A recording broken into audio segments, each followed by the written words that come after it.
Parenthood is a time of so much change for you and your baby. A little reliable information can go a long way towards making this new life a good life. I'm Jessica Rolph, and this is My New Life, a Lovevery podcast.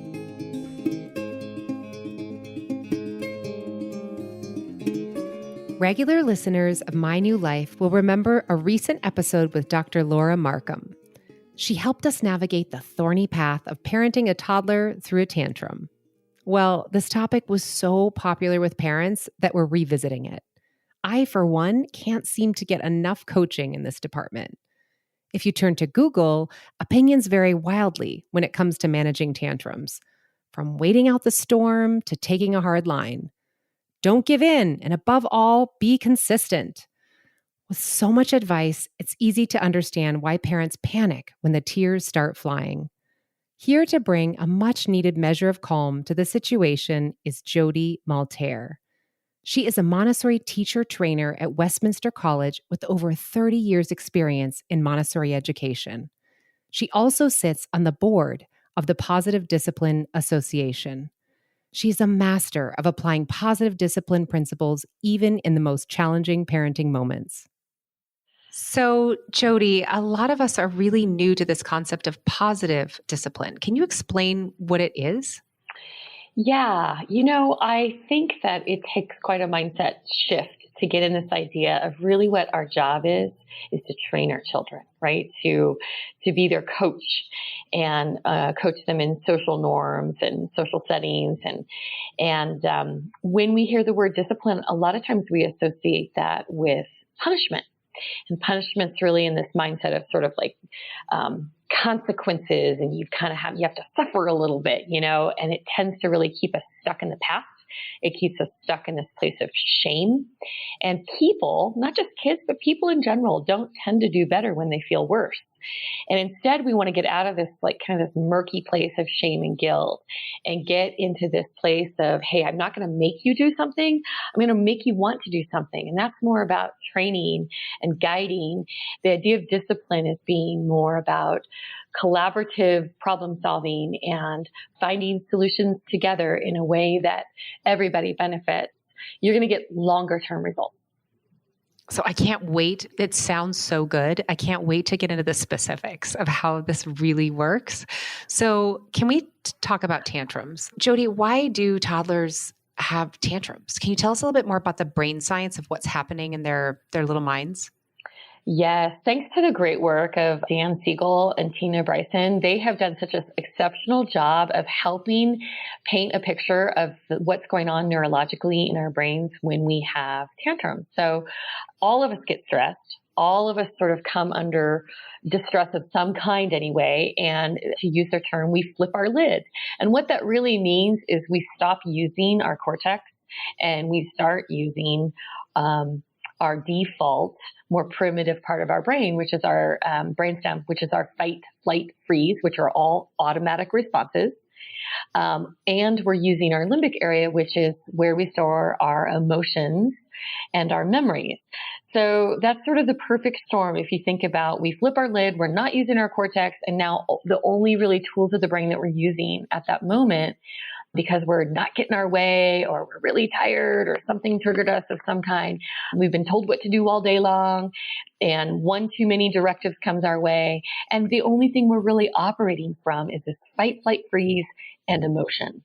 And that basically is the equation for a tantrum. Yeah, that's the brain science behind it. And so the goal for us is to get into the feeling part of that tantrum so that the fight, flight, freeze can calm down and the emotions can change to, oh, I'm going to be okay. This feeling of safety, this feeling of being understood and validated. And then as soon as we can connect that first, then we can connect to the logic of, oh, gee, that was really hard when you didn't get what you wanted. Let's think about how we can go about that another way. But if we jump to logic, we're just not going to have them yet. Yeah. So this is why trying to reason with a toddler who's having a tantrum to get them out of the tantrum just doesn't seem to work. So is it that you really just kind of wait it out patiently in connection. Can you tell me a little bit more about what it looks like when they're actually having the tantrum? And then we'll talk a little bit about some tools to get them out. Okay. So let me liken this to you having like a really tough time in your life, and maybe you call a friend and you sit over a cup of tea and you sort of spill out your heart. And a really good friend is probably not going to try to fix it, and they're not going to try to tell you what you should have done or even what you should do now. A really good friend usually will just stay there and feel with you and help you feel understood. Like, oh, that is such a bummer. Oh, are you kidding me? Did that really happen? You know, an authentic friendship will just feel with you.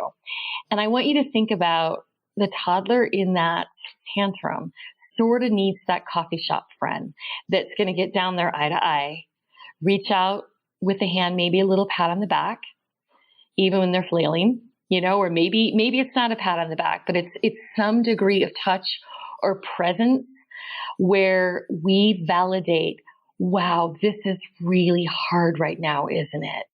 I can see that you really wanted something and it didn't go your way. Or, oh, you really wanted that candy in the grocery store and we had to leave and you didn't get what you wanted. And that's rough. To just stay in that feeling place, that's what that's going to look like. And I'm not going to try to fix it. And I'm not going to try to talk them out of that feeling or tell them how they should have felt or tell them what to do. I'm just going to stay there for the moment, physically with my body and with my voice, or at least with my energy of, I have your back. I'm going to feel this with you. I get it. Yeah, and even if they're pushing you away, I think just kind of staying in connection with them is what I remember hearing from you and all the parenting classes I took from you. That's right. So what are some other tricks? So you talked before about kind of distraction as being a tool. What are some other things that you can do to kind of get your toddler out of that tantrum? Yeah. So just staying present for a moment, and sometimes a moment feels like about 100 moments, but staying present. But a few things that you can do in addition to that would be to do the unexpected. It might be if you're home and the tantrum's happening, you're on the kitchen floor, you might literally just sort of turn to the first closest drawer and open it up, and maybe you saw the measuring cups and just pull them out and start laying out the measuring cups and maybe stacking them or collapsing them or laying them in a line, where suddenly playing with measuring cups is probably like the most fun thing you could possibly doing in this moment. And the toddler sort of is going to be watching this. You are not saying anything. You are just simply captivated by the measuring cups. And the toddler is most likely going to look at this and they'll want to join you because they want to be connected with you, or they might not. And if they don't, it's okay, because either way, you're modeling calm.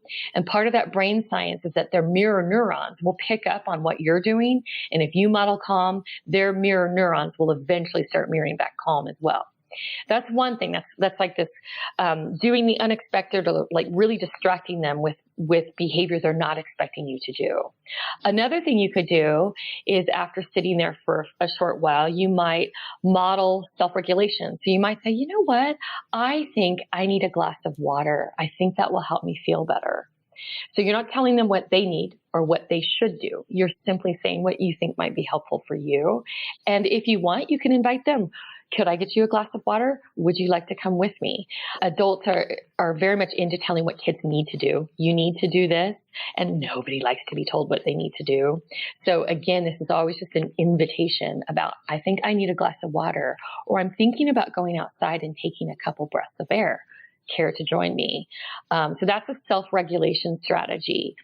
Another strategy you could use, which would be using a few more words. So you'd want them to be starting to calm down, or be at least calmer. And that would be to provide a choice. Hey, it seems like you're having a hard time. Would you like to go read a book, or would you like to go outside and play in the swing set? Or maybe you have another choice, and you just kind of give them a choice. With young toddlers, I like 2 choices. When they are maybe 3, I like to offer, or maybe you have a third choice that would work for both of us. I think that's kind of nice because it gets them thinking.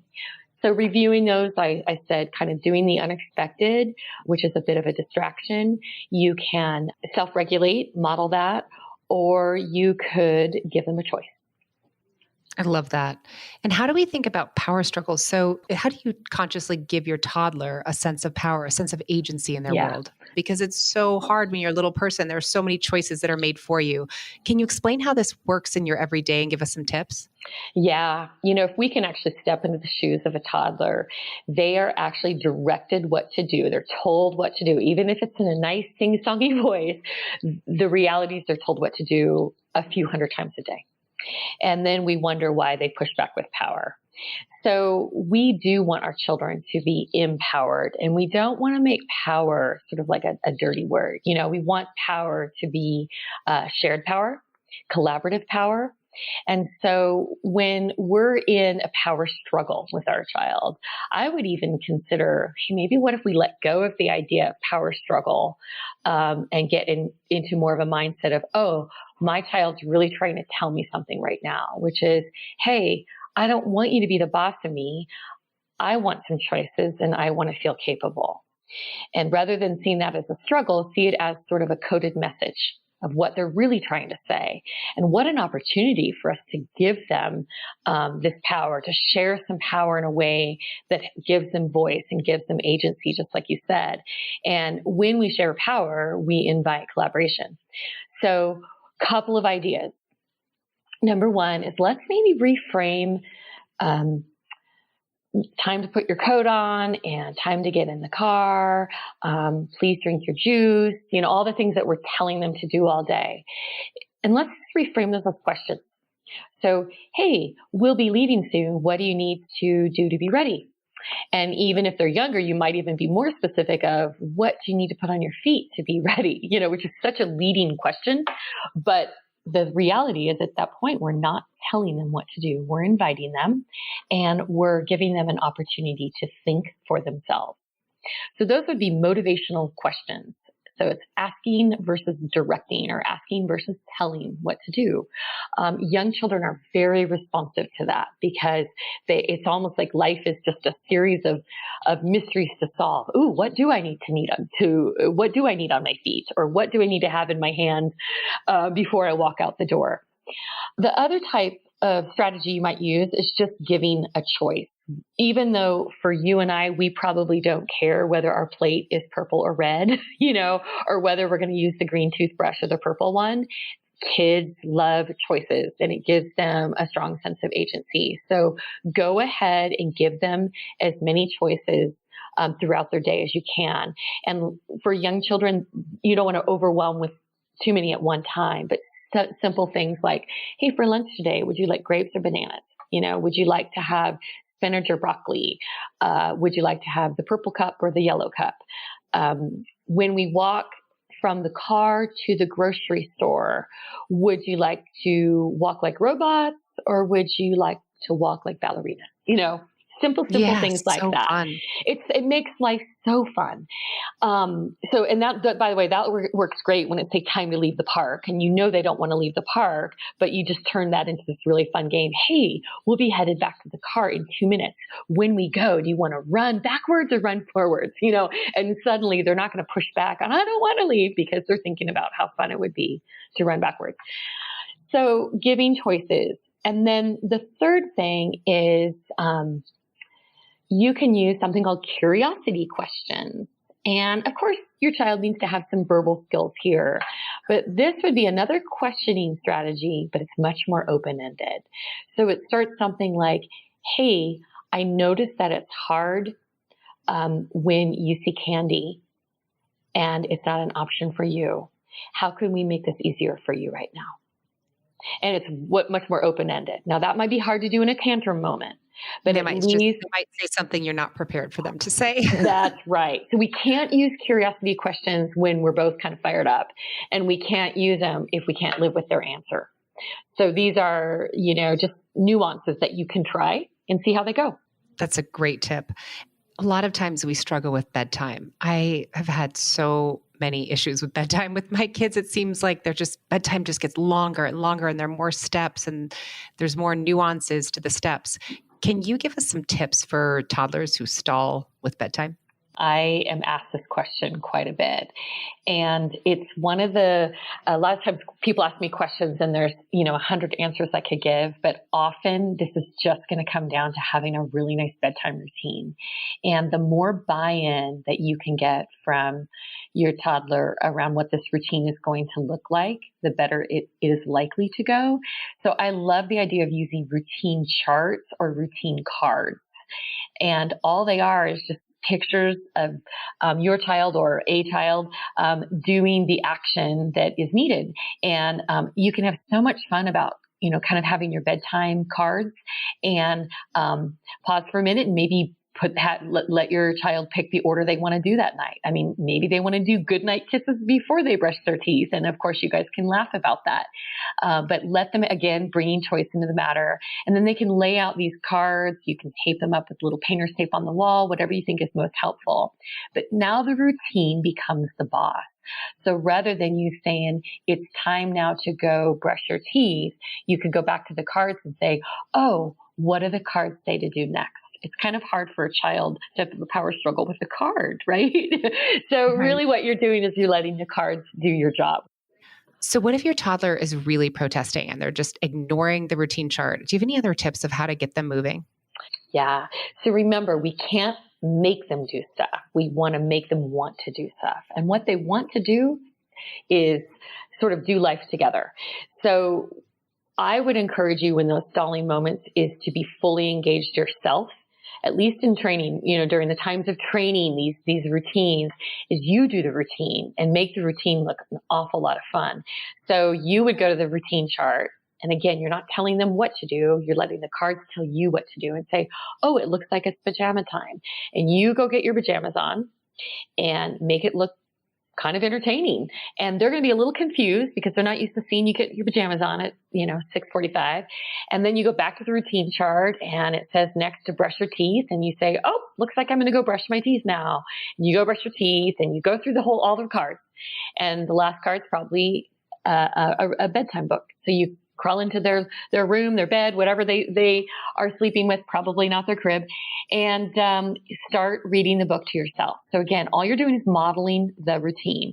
And your child's going to kind of look at you and by now they kind of want to go read with you. And at that point, that's an opportunity for them to really hustle and catch up. And the moment they have those pajamas on and the teeth brushed and it's not 7:15 yet with lights out time, go ahead and read with them for the last 3 minutes that they make up and not pay attention or lecture about what just happened. Just be glad that they finally joined you. It's so fun. And you could also I think I was imagining them helping you with your pajamas too. So you could even make it a game, like I'll help you with your pajamas if you help me with mine. And then you could really kind of do that together too, if that doesn't work to do it alone. Absolutely. I'll brush your teeth if you brush mine. I mean, what fun that could be. My little girl loves to brush my teeth. It's like her favorite thing. She's like gags me when she does it, but it's really cute. So Jody, you've given us some great tips today and we love it. And can you just elevate us again into thinking a little bit more broadly, like we opened with, but a little bit more broadly about positive discipline and what the parent mindset is around positive discipline? Yeah, I think it sort of begs us to pause for a minute and think about, am I going to react right now? Am I going to respond? And if we have our wits about us enough to kind of take a deep breath and say, I want to respond, not react, then in that split moment, what we're going to think about is, can I respond right now in a way that will be kind and firm? So it's mutually respectful to both of us, right? Secondly, am I going to think about this response as being helpful to not just stopping the behavior, but stopping it in a way that my child's going to learn a life skill? And then thinking about, probably I could do something that would be sort of a short-term parent response. But if we're in it for the long haul, how can I respond that would be more effective long-term? Parenting is such a long game. Thank you for reminding. So I will say that we have lots of chances to try this out, to try all this stuff out. I always feel when I learn new perspectives on how to care for my children or how to think about their discipline, for example, I sometimes feel bad because I reflect on all the times that haven't done it the way that my new thinking has shown me could be a better way. And so I just want to remind us all that we get a new chance every single day. Our toddler gets a new chance. And this is one approach. And sometimes this stuff works and sometimes it doesn't. But hopefully we've given you some nuggets today. Thank you, Jody. Loved having you here. You bet. Looking forward to talking again soon. Even with the best of intentions, we all lose our cool sometimes. So give yourself grace when things take a less positive turn. Here are some of my takeaways from my conversation with Jody. Takeaway number 1, look for opportunities to model self-regulation. So you might say, you know what? I think I need a glass of water. I think that will help me feel better. Rather than telling your child what they need to do or what they should do, you are modeling strategies that help bring the prefrontal cortex back online. Takeaway number 2, reframing demands as questions is a great way to give your toddler a sense of autonomy. Some examples are, we'll be leaving the house soon. What do you need to do to be ready? Or, when we leave the park, do you want to run backwards or run forwards to the car? Takeaway number 3, set your toddler up for success by describing what is happening next and sticking to a routine whenever possible. Routines help promote calm. A great tool for bedtime is the Lovevery routine cards. Seeing the cards laid out in front of them and deciding in what order to complete each step helps your child to feel empowered. You can find more tips from Jody Malterre on the Lovevery blog at lovevery.com. You've been listening to My New Life. If you think this episode might be helpful to a fellow parent, please share. And if you'd like to learn more about the topics discussed in today's show, head over to lovevery.com. That's lovevery.com. I'm Jessica Rolph. Thanks for listening.